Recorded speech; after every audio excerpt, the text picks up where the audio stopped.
I know the view is probably a little crazy. It's dark. It's not a lot. The lighting, maybe not a good lighting. I guess I'll stop right here for a second. But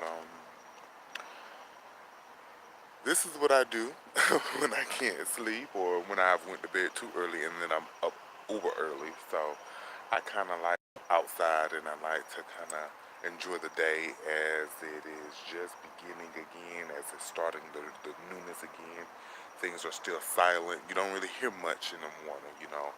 Um, you hear the few cars here and there, but you don't really hear anything much. It's kind of really silent and quiet in my neighborhood, so I really enjoy it. But good morning again. Don't mean to babble or rumble on. When I woke up, I was like, I want to do a video, you know.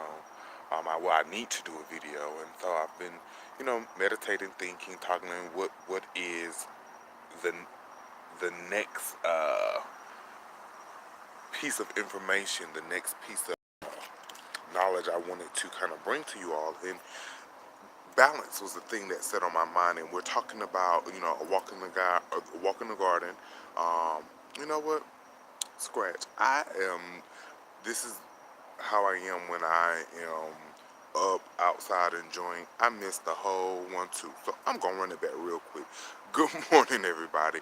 Welcome to Walk in the Garden. This is your boy Ty. For anybody who hasn't watched me before or new to the series, welcome.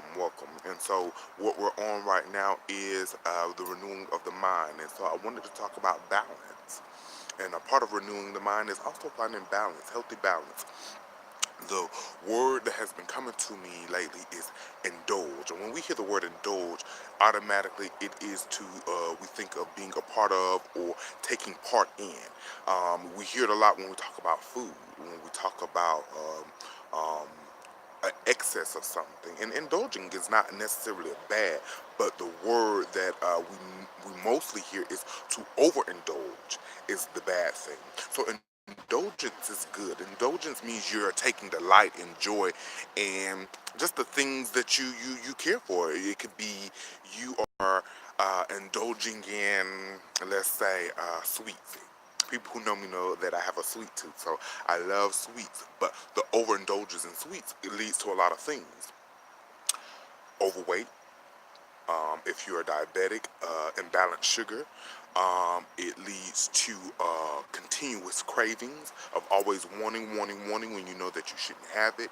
Uh, it leads to cavities. It leads, so to have something is good, but to overindulge in something, that's where it becomes an issue. That's where it becomes a problem because we are taking too much of something, and people think that the only thing you can indulge in, and for my church folk, what is the word we used to hear all the time? Don't be gluttonous. You know, gluttonous is a sin.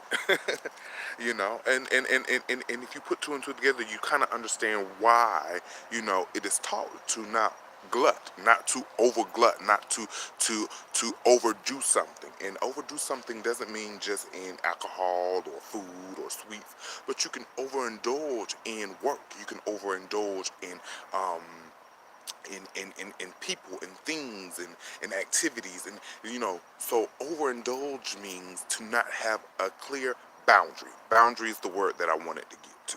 So here we are, and renewing the mind, we must learn that it's okay to set boundaries are okay. You need boundaries in relationships, you need boundaries in friendships, you need boundaries in the things you eat, you need boundaries in personal space. Boundary is not a bad thing, and when we hear the word boundary, we necessarily always, most of us, think that we are being told that we can't. It's not that you can't, but we do things in moderation. Moderation is my favorite word. I love it.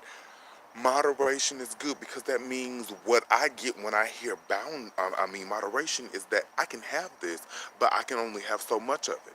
And then maybe the next day I can have a little bit more, but I may have just enough of it. So moderation, boundary, does not necessarily mean it's a bad thing. It just means that you have, you found your limit. You don't overindulge. You don't do excess of something. And so balance. balance is a key component to life, in my opinion. And we fall short, we mess up because we don't find balance. We don't find balance in our love life, our sex life, our friendship life, our church life, our work life, our eating life, whatever it is.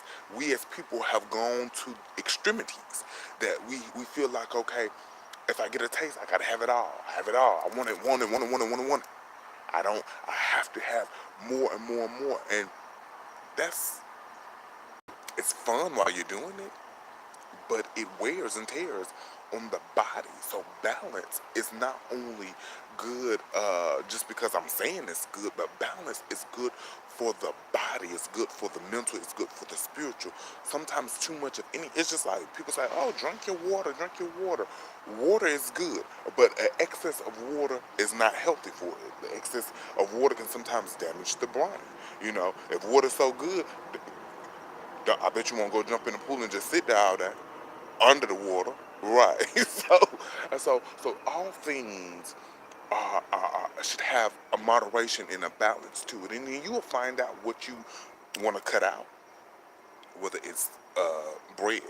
Some people cut out bread, because they find that it is a weakness for them or that it's unhealthy for the status in which they are living in. So they may cut things out. People, okay, you're unhealthy for me. So I'll cut you out so that I can regain balance and self-esteem, regain balance and peace of mind. So balance to me is a word, and it's a key component in renewing of the mind. And when we are in the process of renewing our minds, balance is something that we strive for, because when you have been set and when you have been geared and when you have been taught to have excess of something, or when you are used to having a certain thing or a certain person or a certain whatever it is around you in a part of your life, to cut back on it, to get rid of it, to I can't even think of the word that I'm looking for. And I don't want to use the word restrict, but to I guess recalibrate whatever that is in your life that you need to do it to or for. It's difficult.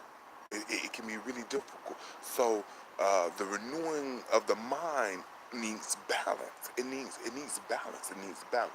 I was talking to a coworker yesterday, and I am getting back on my workout thing. So I do my weights, I do my cardio. I have set aside how many times I go throughout the week, and I do these things because I have a goal, and that is because I believe in moderation, so I don't typically cut too many things out of my diet. I may scale back on them, but I don't cut them out. But to me, in my mind, balance is, you eat what you want in moderation, but you also have the calisthenics and the exercise and the I'm just a lost person for words today. I can't think of the word right now, but you take your exercise and you take your enjoyment of food, and you make them complement each other.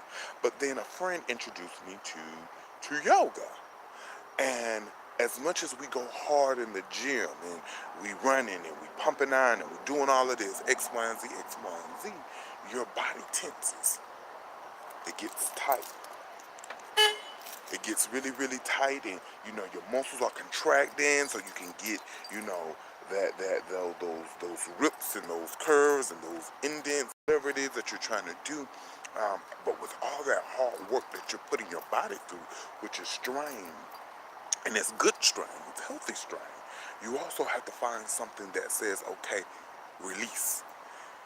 And yoga to me showed me that that's the balance to the hard work. And I think yoga in connection with uh, physical work, as far as lifting weights and running, when you mix all these, when you mix the two together, you find out that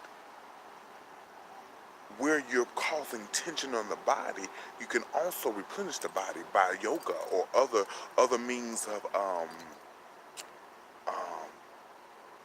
light or or, and I know yoga can be truly intense. I'm talking about, I think it's called yin yoga that I was introduced to, and if I'm saying it wrong, forgive me, but it was very subtle. It caused you to kind of release the tension and relax and tell your body it's okay to stretch and just decompress from all that stress, that work week stress, that gym stress, that all of those things. So to me, that is a form of balance where I'm going hard one way, excuse me, where I'm going hard in one manner or one way, I'm also giving my body a chance to relax and decompress in other ways. And so, balance. Balance is the word. I didn't have anything all, deep and a deeper wonder and all of this good stuff, but balance, when I think about this phase and renewing my mind and the renewing of the mind, balance is a very, very, very, very important thing to have, a very important thing to do, because without balance, then things can be chaotic. You can either have less of something that you need or too much of something. And where there's no balance, there's always a room, always a cracked door for the enemy to come in. And then we have excess. And when there's excess of something, people's like, well, I want excess of money, but it's cliche. Everybody here, more money, more problems. When you don't have a nice balance, and even if you have a lot of money, you don't have checks and balance in your life, in your finances, in your home, in your relationships, in whatever it is, then there's typically a high probability, a high call that you're going to run into some issues with food, health disparities, with relationships, miscommunication, with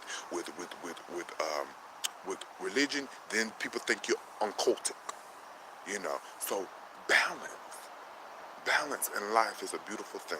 So in the process of renewing the mind, I ask, I charge, I push, I encourage you all to think about balance and the importance it plays in your life. One love. Thanks for joining. Like, share, comment.